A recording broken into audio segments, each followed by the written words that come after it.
కర్కాటక రాశి వారికి ఏ విధంగా ఉందండి?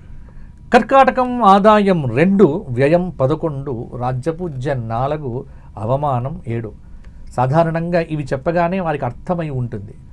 కర్కాటకం వారికి గ్రహగతులన్నీ పరిశీలన చేస్తే ఈ సంవత్సరం కర్కాటకానికి కొంత పర్వాలేదు, కొంత మధ్యస్థంగా ఉంది. ఏమిటి అంటే ఉన్నతమైనటువంటి ఆలోచనలు చేసే వ్యక్తులు బాగుగా ఉంటారు. ముఖ్యంగా కర్కాటక రాశి వారు బద్ధకాన్ని విడిచిపెట్టి పరిగెత్తితే ఈ సంవత్సరం మీకు బాగుంటుంది. ఒక చోట స్థిరంగా కూర్చొని అన్నీ నా దగ్గరికి వస్తాయి అనుకుంటే మాత్రం మీకు ఏమీ అనుకూలంగా ఉండదు. ప్రయత్నం చేస్తే విజయం, ప్రయత్నం లేకపోతే ఓటమి.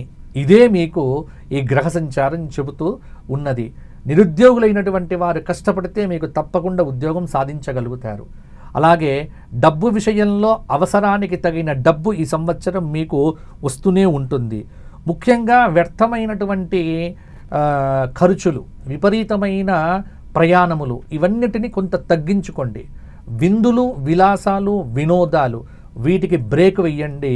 మీకు కాలం కలిసి వస్తుంది. నిరుద్యోగులు కష్టపడితే ఉద్యోగ ప్రాప్తి, విద్యార్థులు బాగా కష్టపడితే ర్యాంకుల ప్రాప్తి, పెళ్లి కానటువంటి వారు ప్రయత్నం చేస్తే తప్పకుండా మంచి పెళ్లిళ్ళు కూడా సంబంధాలు కుదురుతాయి.